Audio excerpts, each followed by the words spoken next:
ಎಲ್ರಿಗೂ ನಮಸ್ಕಾರ ರೀ. ಇವತ್ತೇನು ಅಡುಗೆದು ಏನು ತೋರ್ಸಕತ್ತಿಲ್ರಿ. ಇವತ್ತು ನಮ್ಮ ಮನೆಯವ್ರದ್ದು ವಿಶೇಷವಾಗಿ ಬಿಫೋರ್ ಊಟಕ್ಕಿಂತ ಮುಂಚೆ ಏನು ತಿಂತಾರ ಅದನ್ನು ತೋರಿಸ್ಕೊಡ್ತಾ ಇದ್ದೀನಿ ರೀ.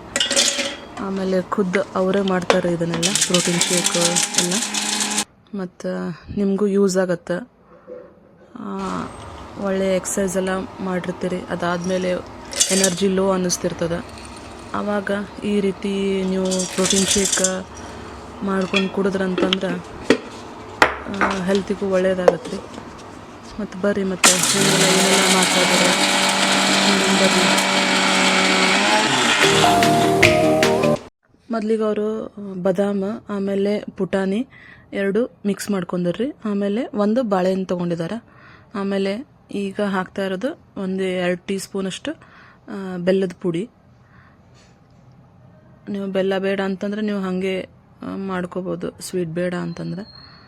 ಬೆಲ್ಲ ಹಾಕಿದ್ರೆ ಚೆನ್ನಾಗಿರುತ್ತೆ ರೀ. ಸಕ್ಕರೆ ಬದಲು ಬೆಲ್ಲ ಹಾಕ್ಬೋದು.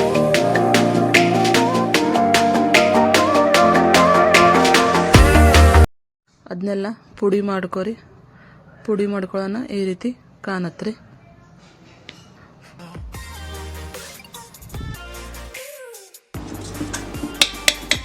ಆಮೇಲೆ ಇದಕ್ಕೆ ಒಂದು ಸ್ವಲ್ಪ ಹಾಲು ಹಾಕೋರಿ. ನಿಮಗೆ ನೀವು ಎಷ್ಟು ಜನ ಕುಡಿತೀರಲ್ಲ ಅಷ್ಟು ಜನ 1 ಗ್ಲಾಸ್ ಅಥವಾ 2 ಗ್ಲಾಸ್ ಹಾಲು ಹಾಕೋರಿ. ಮತ್ತೊಂದು ಸ್ವಲ್ಪ ಮಿಕ್ಸ್ ಮಾಡ್ಕೊರಿ. ಗ್ರೈಂಡಿಂಗ್ ಆದಮೇಲೆ ಮತ್ತೊಂದು ಸ್ವಲ್ಪ ಜೇನುತುಪ್ಪ ಹಾಕೋರಿ, 1 ಟೀ ಸ್ಪೂನ್ ಅಷ್ಟು.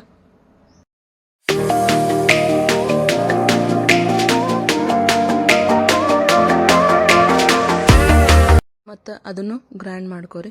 ಆ್ಯಕ್ಚುಲಿ ನಾನು ಈ ಖರ್ಜೂರ ಈಗ ಹಾಕ್ತಾ ಇದ್ದೆ ರೀ, ಅದನ್ನು ಮೊದಲೇ ಹಾಕಬೇಕಾಗಿತ್ತು. ಪುಟಾಣಿ ಬಾದಾಮಿ ಯಾವಾಗ ಹಾಕ್ತಿರಲ್ಲ ಆವಾಗನ ಖರ್ಜೂರನೂ ಹಾಕಿ ಮೊದಲೇ ಗ್ರೈಂಡ್ ಮಾಡಿ ಇಟ್ಕೊರಿ. ಆಮೇಲೆ ಹಾಲು ಹಾಕಿ. ಹೊರಗಡೆದು ವೇ ಪ್ರೋಟೀನ್ ಅದು ಇದು ಅಂಥೇಳಿ ಕುಡಿಯೋ ಬದಲು ಮನೆಯೊಳಗೆ ಈ ರೀತಿ ಪುಟಾಣಿ ಅಥವಾ ನೀವು ಕಡಲೆಬೇಳೆ ಇದು ಮಾಡಿ ಪ್ರೋಟೀನ್ ಕುಡಿದ್ರಂತಂದ್ರೆ ತುಂಬ ಹೆಲ್ತಿಗೂ ಒಳ್ಳೇದ್ರಿ. ನಿಮ್ಮದು ಖರ್ಚು ಉಳಿಯುತ್ತೆ. ಮತ್ತು ಇವರು ಬೇಸಿಕಲಿ ಡಾಕ್ಟ್ರ್ ಇದ್ದಾರೆ ರೀ, ಅನಸ್ಥೆಟಿಸ್ಟ್ ಇದ್ದಾರೆ. ಅವರಿಗೆ ಒಂದಿಷ್ಟು ಯೋಗಾಸನಗಳು ಆಮೇಲೆ ಹೆಲ್ತ್ ರಿಲೇಟೆಡ್ ಎಲ್ಲ ಒಂದಿಷ್ಟು ಮಾಹಿತಿ ಇದೆ ರೀ. ನಿಮಗೂ ಇನ್ಮೇಲೆ ಆ ವಿಡಿಯೋಸನ್ನೆಲ್ಲ ಶೇರ್ ಮಾಡ್ತಿರ್ತೀನಿ ರೀ. ನೋಡಿರಿ, ತಪ್ಪದೆ ನೋಡಿರಿ ಅದನ್ನು. ಎಗ್, ಸೌತೆಕಾಯಿ, ಗಜ್ಜರಿ, ಮೂಲಂಗಿ, ತಪ್ಪಲ್ ಪಲ್ಯ, ಮೊಳಕೆ ಹೊಡೆದ ಕಾಳು, ಆಮೇಲೆ ಇವನ್ನೆಲ್ಲ ಊಟಕ್ಕಿಂತ ಮುಂಚೆ ತಿನ್ಬೇಕ್ರಿ. ಪ್ಲಸ್ ಊಟದ್ದೆಲ್ಲ ರೊಟ್ಟಿ, ಪಲ್ಯ, ಅನ್ನ ಅವೆಲ್ಲ ಕಾರ್ಬ್ಸ್ ಆಗ್ತಾವ. ಪ್ಲಸ್ ಒಂದು ಫುಲ್ ಮೀಲ್ ರೆಡಿ ಆಗತ್ತೆ ನೋಡ್ರಿ. ಎಲ್ಲ ಒಳ್ಳೆ ಪ್ರೋಟೀನ್, ಕಾರ್ಬ್ಸ್, ಫೈಬರ್ ಎಲ್ಲ ಮಿಕ್ಸ್ ಇರುತ್ತೆ.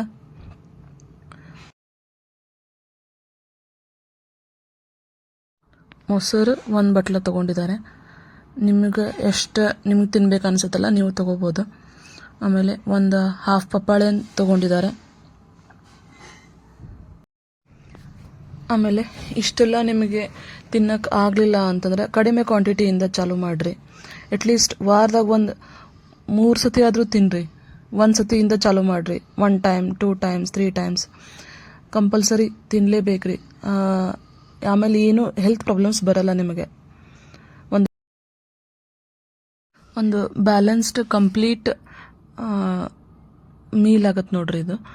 ಆಮೇಲೆ ಈ ರೀತಿ ಊಟ ಮಾಡೋದ್ರಿಂದ ಯಾವ ಶುಗರ್, BP ಅದು ಇದು ಅಂಥೇಳಿ ಏನೂ ನಮ್ಮ ಕಡೆ ಸುಳ್ಯಂಗೆ ಇಲ್ರಿ. ದೊಡ್ಡವ್ರು ಹೇಳ್ತಾರಲ್ರಿ, 1 stop solution for all your health problems ಅಂತ. ಸೊ ಈ ರೀತಿ ಸ್ವಲ್ಪ ಚಾಲೂ ಮಾಡಿರಿ, ನಿಮಗೂ ರಿಸಲ್ಟ್ ಸಿಗ್ತಾವ್ರಿ. ಆಮೇಲೆ ದಿವಸ ಅವಲಕ್ಕಿ, ಉಪ್ಪಿಟ್ಟು ಅದು ಇದು ತಿನ್ನೋಕ್ಕಿಂತ ಈ ರೀತಿ ಚಾಲೂ ಮಾಡಿರಿ. ಆಮೇಲೆ ಈ ತಿನ್ನೋಕ್ಕಿಂತ ಮೊದಲು ಸ್ವಲ್ಪ ಎಕ್ಸಸೈಸ್ ಮಾಡಿರ್ಬೇಕ್ರಿ. ಅವ್ರು ಒಂದು ಸ್ವಲ್ಪ ಟೆನ್ನಿಸ್ ಆಡ್ತಾರೆ. ಆಮೇಲೆ ಈ ರೀತಿ ಮನೆಗೆ ಬಂದು ಸ್ವಲ್ಪ ಸ್ಕ್ವಾಟ್ಸ್ ಅದು ಇದು ಮಾಡ್ತಾರೆ. ಆಮೇಲೆ ಇವನ್ನ ತೊಗೊತಾರೆ. ಫಸ್ಟ್ ಸಲಾಡ್ಸಿಂದ ಚಾಲೂ ಮಾಡಬೇಕು. ಸೌತೆಕಾಯಿ ಅವ್ರು ತೋರಿಸ್ತಾ ಇದ್ದಾರೆ ನೋಡ್ರಿ. ಸೌತೆಕಾಯಿ ಆದಮೇಲೆ ಪ್ರೋಟೀನ್ ಎಗ್ಸ್ ತಿಂತಾ ಇದ್ದಾರೆ ರೀ. ನಿಮಗೆ ಎಗ್ಸ್ ಇಲ್ಲ ಅಂತಂದರೆ ಅಟ್ಲೀಸ್ಟ್ ನೀವು ಪನ್ನೀರ್ ತಿನ್ಬೋದು. ಆಮೇಲೆ ಮೊಸರು ತಿಂತಾ ಇದ್ದಾರೆ. ಮೊಸರು ಕಂಪಲ್ಸರಿ ತಗೋರಿ, ಒಂದು ಸ್ವಲ್ಪನಾದರೂ ತಗೋರಿ. ಆಮೇಲೆ ಒಂದು ಹಾಫ್ ಪಪ್ಪಾಯ ತಿಂತಾರೆ. ಸೊ ಲಾಸ್ಟಿಗೆ ಅದು ಪ್ರೋಟೀನ್ ಶೇಕ್ ಮೊದಲು ತೋರಿಸ್ಕೊಟ್ಟಿದ್ರಲ್ಲ ಅದನ್ನು ತಗೊತಾರ್ರಿ. ಪ್ರೋಟೀನ್ ಶೇಕ್ ಮಾತ್ರ ಮಸ್ತಾಗಿರ್ತದೆ. ನಾನು ನಮ್ಮ ಮಾಮಾರು ಮತ್ತು ನಮ್ಮ ಇವ್ರ ಮನೆಯವರು ಎಲ್ಲರೂ ಸೇರಿ ಕುಡಿದು ಎಂಜಾಯ್ ಮಾಡ್ತೀವಿ ರೀ. ಆಮೇಲೆ ಈ ಪ್ರೋಟೀನ್ ಶೇಕ್ದು ನಮ್ಮ ಮನೆಯೊಳಗೆ ರಿಲೇಟಿವ್ಸ್ದೆಲ್ಲ ರಿಕ್ವೆಸ್ಟ್ ಭಾಳ ಬರ್ತಾಯಿತ್ತು, ಅದಕ್ಕೆ ತೋರಿಸ್ಕೊಟ್ಟಿದ್ದೀವಿ ರೀ. ನೀವು ಟ್ರೈ ಮಾಡಿರಿ, ಅದೇನು ಸುಲಭವಾಗೈತಿ ಎಲ್ಲ ಮಾಡ್ಕೊಳ್ಳೋದು. ಮನೆಯೊಳಗಂತೂ ಸಿಗ್ತಾವ್ರಿ ಎಲ್ಲ ಇಂಗ್ರೀಡಿಯೆಂಟ್ಸ್. ಸೊ ಹೆಂಗದ ಅಂತ ಹೇಳ್ರಿ. ಓಕೆ, ಮತ್ತು ಕಮೆಂಟ್ದಾಗ ತಿಳಿಸ್ರಿ ಹೆಂಗೆ ನಿಮಗೂ ಬರ್ತದೆ ಅಂಥೇಳಿ. ಮತ್ತು ನನ್ನ ಚಾನಲ್ ಸಬ್ಸ್ಕ್ರೈಬ್ ಮಾಡಿರಿ. Thank you.